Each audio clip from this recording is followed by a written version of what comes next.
All right, in today's episode, we're going to talk about the 7 types of overhead presses everybody should be doing for incredible shoulder and upper body development. So it's my favorite subject matter. Of course it is. You're exceptional at overhead pressing. Thank you. But this is a good topic because pressing overhead is a foundational human movement. You know, we talked about squats in a previous episode, how squatting is foundational. So is pressing something overhead. It's very foundational. And if you don't exercise this or train this, you eventually start to lose it. I remember as a trainer, I trained a lot of people in advanced age towards the end of my career.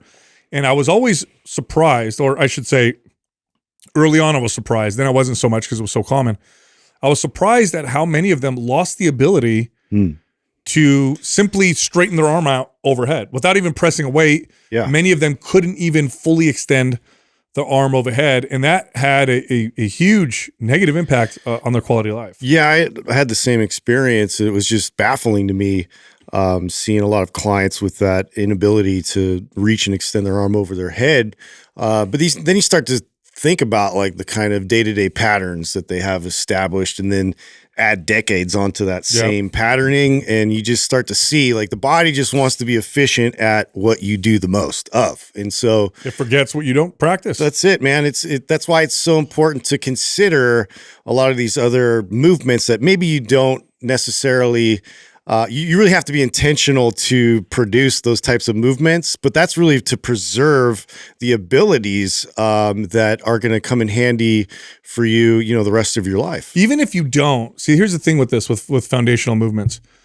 Even if you never need to do a lot of overhead pressing, the reason why it's important to strengthen and exercise and train this particular movement pattern is because it does a really good job at strengthening and improving stability in the shoulder complex, right? So if you look at the shoulder complex, it's a complex joint. It's actually one of the more complex joints in the body. You have the upper arm bone, right, that goes in the shoulder joint, and then you have the scapula, the shoulder blade, that moves along with the upper arm to allow you to extend your arm overhead or to throw something in front of you or move your arm back.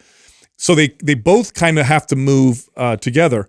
And by the way, this is one of the reasons why humans are the best throwing animals in the animal kingdom, is because of our complex shoulder joint, essentially. The most movement potential out of any joint, really. Yes. I mean, it's so dynamic, the ability we have there, and to not express it is not just like limiting your potential ability, but also too like it leads to pain and dysfunction. Yes, I mean you need it. I mean, frozen shoulder is a common issue with some people, or rotator cuff tightness or issues. I mean, a lot of it has to do with the scapula, the shoulder blade itself. So you have to have the shoulder blade and the upper arm, the humerus, right where the shoulder, right where the shoulder joint is, all have to kind of work together in this symphony while you're doing different movements. In overhead pressing, in different types of overhead pressing, it really exercises these things in their different capacities, and it strengthens them. And then, of course, from an aesthetic standpoint, pressing overhead develops nice-looking shoulders. It also will develop a strong upper back. A lot of people don't realize this, but to be able to press properly overhead will require really good strength and stability in the upper back. And then for athletes, I'll make this argument. And we've talked about this on older episodes, Justin. I would argue that overhead pressing has more athletic carryover than a bench press. Yes. Just your ability to press 100%. something overhead. You play sports, typically, that's the kind of power that you really need, is that overhead strength and power. That's where you're going to feel on the field. Yeah, I totally agree. Vertical pressing versus horizontal. I mean, they both have value, but you just get so much benefit from vertical pressing, and to maintain that balance, that relationship, that symbiotic sort of relationship where you want to be able to build up your shoulders, you want to build up the strength, but also too, we need to sort of in harmony make sure that your anterior and posterior are in good balance. So that way, if we want to keep it nice and stabilized and controlled in its joint. So any sort of strength that we can overdo actually pulls you out of optimal function. Yeah. Okay. So this is a great point to make, right? Because the shoulder joint is so complex, because you have different moving parts, right? So the elbows, right? 2 moving parts, very basic, simple. But the shoulder, like I said, you have the top of the humerus in the shoulder joint. Then you have the scapula that has to move along with it. And the scapula goes back and forth, and it comes out, rotates in. And then, of course, the arm itself can rotate and twist and go up and down and side to side. Because it's so mobile or has so much potential for all these different types of movements, it needs to be really balanced and stable. Because like anything that has lots of potential ability, instability can become a big issue. This is why the shoulder joint is one of the most commonly injured areas. Lots of injuries there. Lots of potential injuries there because it's such a complex joint, such a high potential for different types of movement that what Justin's saying is you get really strong in one direction, but you don't have the other direction supporting it properly with the right ratio of strength. You actually increase your risk of injury. This is one of the reasons why people who go to the gym and just do very basic exercises all the time get really strong at them and don't really work on a nice variety of movements can oftentimes, I'm real strong in the gym and then I go throw a baseball and I hurt my shoulder, or I, throw a Frisbee and I hurt my shoulder. Like, what's going on here? Or like, so that example, either you're throwing a baseball or you're punching, but you don't have the deceleration ability in order to slow it down and control it and stabilize. Like you have all the acceleration, but you can't control it. So that's where, we really look at that's potential for injury. Yes. All right. So what we're going to do is we're going to go through 7 of the best overhead press exercises, and you should be doing all of these at some point in your training. Not all in one workout, maybe not even all in the same week, but throughout the month, one of the, pretty much all of these, maybe with the exception or 1 or 2, should make it into your routine, because all of them, if you train them all relatively regularly, should develop some really nice balance in the shoulder joint. And then from an aesthetic standpoint, you develop nice, full, round, developed delts. Yeah, we're trying to consider all the specific functions of the shoulder joint and how we can strengthen, support that best. And so we picked these exercises that we felt do a great job of that. So today's giveaway is MAPS Split. To enter to win, leave a comment below this video in the first 24 hours that we drop this video. Subscribe to this channel and then turn on notifications. If you win, we'll let you know in the comment section. Now, this episode is brought to you by a sponsor, LMNT. This is an electrolyte powder you add to your water. There's no sugar, no sweeteners, no artificial sweeteners. It's great for those of you that don't have a diet that is high in heavily processed foods. Those of you that like to work out a lot, you need more electrolytes, especially sodium, and LMNT is high enough in sodium to make up a difference. Many electrolyte powders don't have enough. This one is different. It's the only electrolyte powder that we work with. Go check them out. Go to drinklmnt.com/mindpump. And on that link, you can get your free sample pack with any drink mix purchase. Also, they have a brand new LMNT Sparkling. This is ready to drink in a can. It's got the bubbles. It's great. Go check it out. Also, this month's sale, MAPS 15 minutes, half off. The Bikini bundle of workout programs, half off. And the Shredded Summer bundle of programs, also half off. If you're interested, just click on the link at the top of the description below. All right, here comes the show. So number 1 is the basic standing strict overhead press, known as the military press. This kind of covers all the bases. I would say this one should make its way into your routine the most. Yeah. Now standing, because it involves stability from the whole body, which is good. You want to have stability in the entire body. Oftentimes in the real world, when you have to express this kind of strength, it's not when you're sitting, it's when you're standing. And so there are people who get really good at just seated presses, and then they try to do something standing and they hurt their back because that becomes the weak link. Right. Now with the standing strict press, don't do the dumb, advice that some people will say where you bring the bar down to just where your elbows, where your arm is parallel to the floor. You want to go all the way down to the upper chest and really get a good full range of motion. Yes. Now, I remember suffering the consequences of not doing this early on. So when I was a kid, a lot of the information I got around strength training were the bodybuilding magazines, and then I got my first certification. Bodybuilding magazines, bodybuilders in the 90s oftentimes talked about they would say keep tension on the delts, right? Yeah. So they wouldn't go all the way down. You'd see bodybuilders kind of bring the bar down to maybe eye level and then all the way up. And then I got a certification that actually recommended that.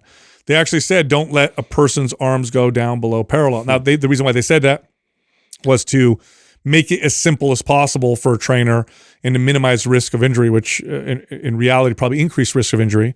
But nonetheless, I trained like this for a long time. I shoulder pressed and I would come down to here and up, here and up. And of course, it fed my ego because they could use more weight, whatever. Anyway, later on, when I really started to learn how to overhead press properly from strength athletes, not just bodybuilders, I remember how difficult and painful it was to go all the way down. It's like my shoulders didn't work once I broke 90, and all of a sudden I'd start to get pain. I had to go way down the weight and eventually work my way up, and it took me a while to do so. Yeah, it's crazy because you're getting strong in that limited range of motion. And you keep getting stronger and reinforcing that without building up any of the range of motion that's just below those couple inches. And it's like a drastic change, which that shift in ability to recruit muscles to support that and holding a substantial amount of weight is, you could see where that could be problematic. Totally. Now, from an aesthetic standpoint, the data on this now is clear. Maybe it wasn't so clear 20 years ago, but now we have very clear data that shows that full ranges of motion develop the best muscle, the most muscle. So it's also beneficial from an aesthetic, or let's say how you look standpoint. But then from a functional standpoint, when I stop the bar here where my arms are 90 degrees, I don't allow my scapula to fully rotate in or to depress and kind of retract a little bit. So what ends up happening is I strengthen in kind of this frozen, scapular position.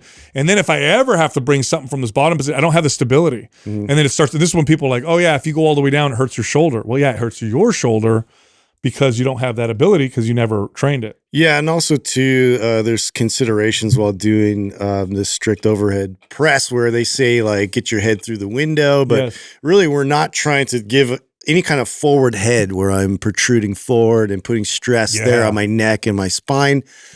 So, in terms of the actual performance of the exercise, there are things like that to consider where we want to add stress, and we don't want to, put ourselves in a position where it's going to hit a weak point in our kinetic chain. I'm so glad you said that. So you'll hear that sometimes, right? You start with the bar here at the upper chest, press up. Once you clear your head, they said, bring the head through the window.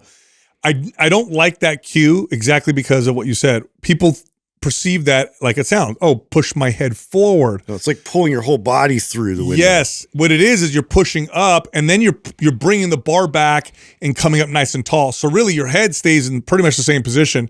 It's your arms and your shoulders and that come up straight up over your head. So the head going through the window is not because you put your head through the window, but rather because you bring the window over your head. I like lining up my biceps to my ears. And that's sort of like my mentality is try to get this like amazing, perfect vertical line. And the closer I can get to that, the better I feel the press is and the distribution of that load. Awesome. All right, next is the push press. So it looks like the standard strict overhead military press.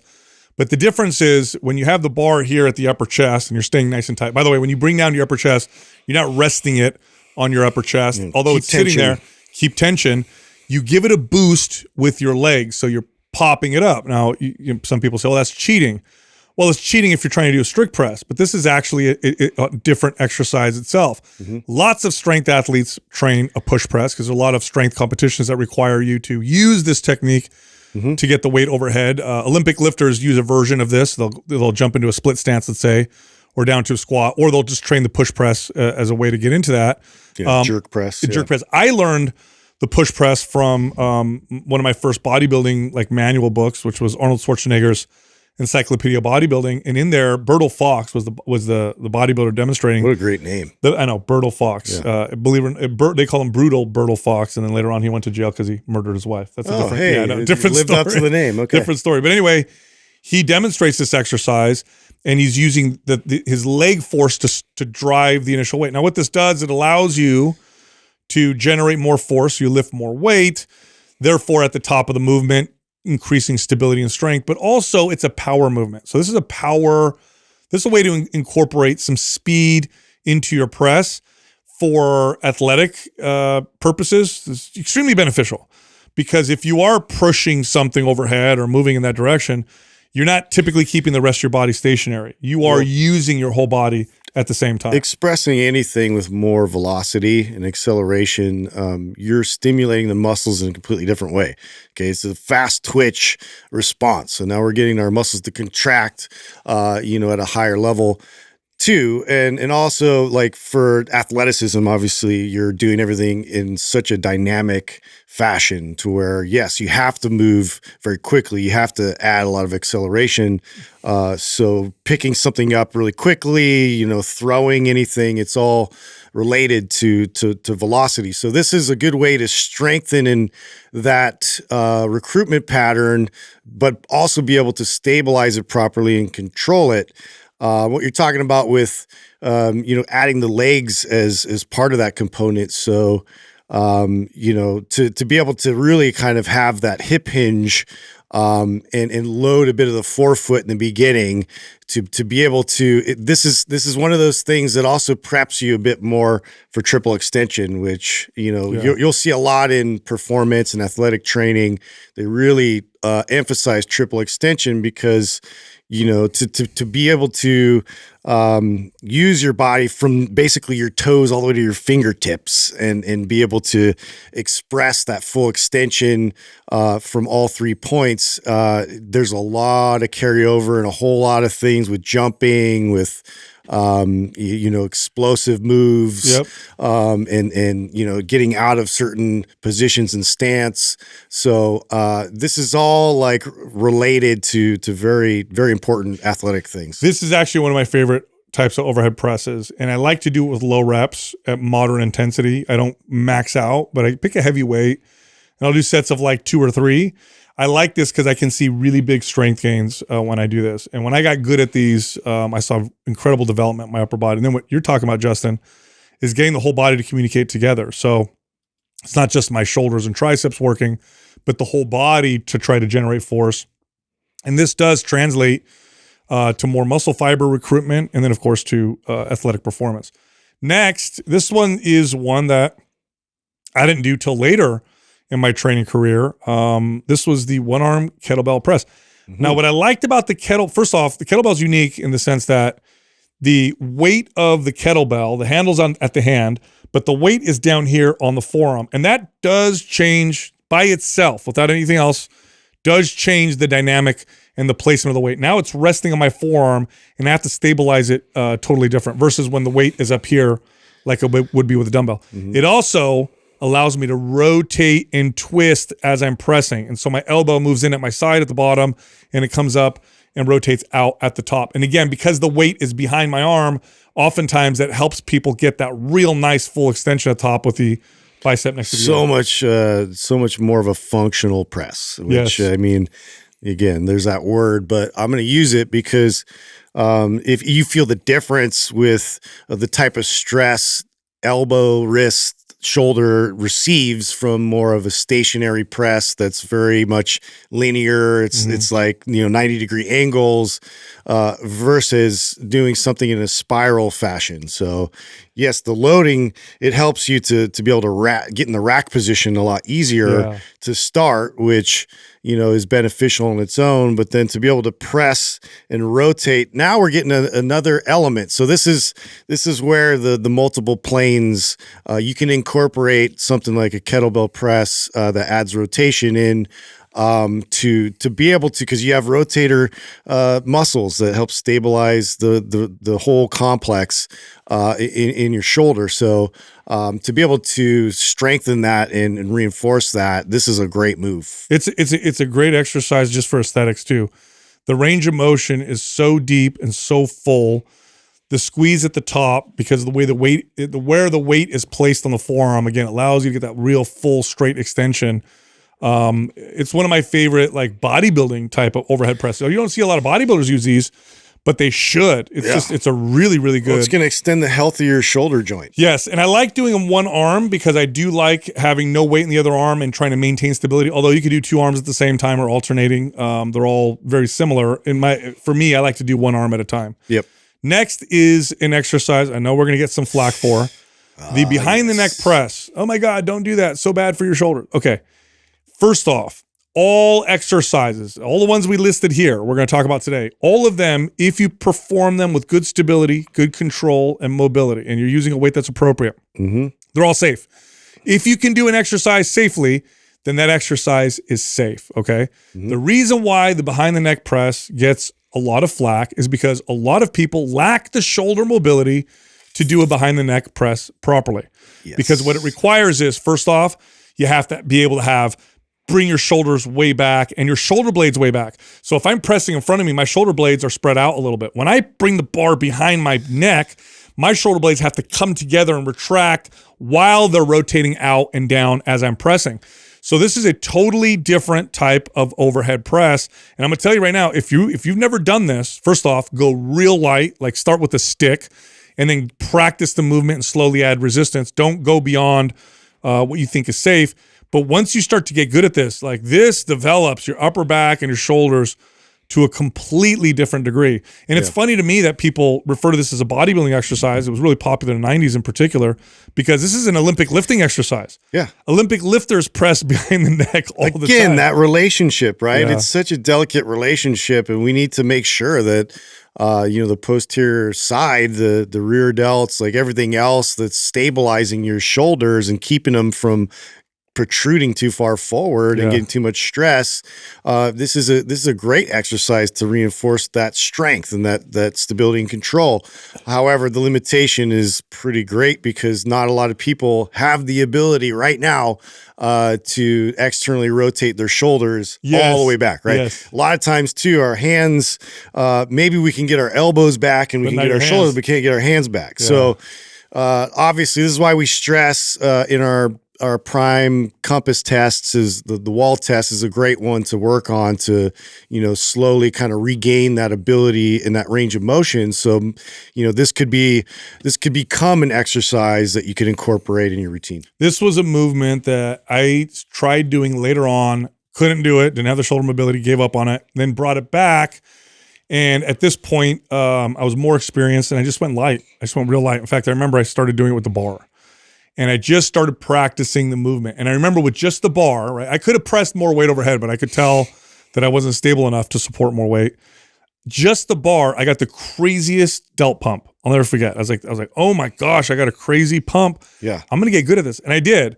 And I got really good. I practiced this exercise. And I got incredible development in my shoulders. Just the position of the load changing slightly, it makes such a drastic difference. Now Olympic lifters, again, this is an Olympic lifting exercise, not a bodybuilding one, although bodybuilders liked it later on. The reason why Olympic lifters do this is kind of how they practice getting into that snatch position. Is when you watch an Olympic lifter snatch, the weight is slightly behind them and they have to have really good shoulder strength and mobility and upper back strength and mobility to hold that position. So what you'll see them do is they'll have the bar literally resting on their traps, like they're going to do a squat. And then they do almost a push press up. Now, I'm not saying that this is a push press behind the neck press. That's a whole nother level, but that's what they do to bring it up. And then they bring it back down on the traps and try it again. So you want to talk about shoulder mobility, like in strength, the Olympic lifters, there's gangsters. I think, the best in the world. Next would be your more traditional bodybuilding seated dumbbell press. Anytime you push 2 dumbbells, there's an added element of stability. Sitting down takes the rest of the body somewhat out of the exercise. And so you could just focus on feeling it in the delts. That's why this has to be the most popular overhead press with bodybuilders, because of course bodybuilders could care less about, functionality and mobility and stuff like that. They just want to develop really nice looking muscles. Seated dumbbell press, you can really just sit and feel the shoulders and the delts work as you do it. Yeah, and I like kind of stepping away from the barbell to really assess that independent loading to see which side might need to be brought up a little bit more strength-wise and muscle development. And you could see the function if there's, any kind of dysfunction needs to be addressed. You're going to notice that, like it's going to be painfully obvious in a dumbbell press. Totally. Next up, this is one that I don't think any of us did until relatively recently, right? This was the Z press. Now, this is where you're sitting on the floor. It's one of those unconventional ones that has so much value. You are sitting on the floor with your legs straight out, like in pancake position, right? Straight out in front of you. You have a barbell on your chest and you have to press it up. Now, you might be thinking, well, what's the difference between that and a seated overhead press, right? What's the difference? Well, the difference is I have to be really stable and strong with my posture, or I'm going to fall down. I'm going to fall back. Well, you can't dig your feet in to help engage your legs for that extra bit of strength. No, this is like you go light, it's tough, and to balance the bar overhead while you're sitting in a pancake position, boy, does that work on the stability of the shoulder. It purely exposes your core strength and support there for your spine, and which is insanely important when doing anything overhead, is to be able to protect your back, especially your lower back. And so honestly, if I was to move, this would be like one of those exercises I'd move towards the top. Yeah. Importance wise, if there's any kind of issue with bracing and stabilizing, this is really going to emphasize and stress that as the most important thing to work on. Now, straight up, a lot of people watching this right now, maybe even half, won't even be able to do this with a broomstick. They won't even be able to sit in a Z press position and press a broomstick straight, tall overhead. They might be able to press it up, but it's going to end up in front of them. But straight, tall overhead while sitting in the Z press position with the broomstick. Try it out yourself. Yeah. And see if you'll get a pump. You're going to get a pump because you're going to activate the shoulder so much to get that strong straight position. So this is one of those exercises with a little bit of weight. Deceptively difficult. Very difficult. All right, lastly, this is about as close as we're going to get to a machine in today's episode, the Viking press. This one, we all saw, who was it that we saw doing this? It was powerlifter. Efferdine? No, not Stan. No, Pollock. Oh yeah, Ben Pollock did this. Ben Pollock, right. It's like an attachment that goes on a barbell on one end, and you use a squat cage with the safeties. So the other side of the barbell, you just put a plate on to keep it anchored. And then the other side, you have this handle, and the weight is in front of you, and you press the weight. But because the weight is pivoting on the other end, it's got this really smooth feel to it. And then what I do with this is what I love about it, okay, is as you press the weight kind of goes up in front of you because it's arcing, right? Because it's balancing on the other end of the barbell. But as you do this, you move your body forward into it's a natural way to work on that. Yes, this is a great way. So like smooth and fluid. Again, this is one of those exercises that is as close as we're going to get to a machine but like so much more valuable, I think. But you can do a lot of reps. Like you can really add volume to your shoulders with this exercise. This became my favorite, quote unquote machine overhead press the first time I did it. It was the first time I did it. I remember we saw it on Instagram. I'm like, whoa, that looks interesting. And I noticed right away, like, oh, wow, you move your body forward so that you can get that full extension, which's got to feel different than trying to move the bar back. It's got to feel better. And so we ordered one. We put it up here in the studio. And I remember I hooked it up and all of us went out there and we're like, oh, right away, you do one rep. And you're like, oh, this feels really, really good. Like the pump, the weight you can use, it can do crazy load. It doesn't stress the low back as much because the weight is arcing forward and you have to come forward. You could do it till you're 80, 90, 100. Like it's one of those exercises. I just love it. It just feels so good. There you go. So look, if you like this episode, we have a free guide on developing incredible shoulders you can find at mindpumpfree.com. It's totally free and it's all about developing incredible looking shoulders. You can also find us on Instagram. Justin is at mindpumpjustin and I'm at mindpumpdestefano.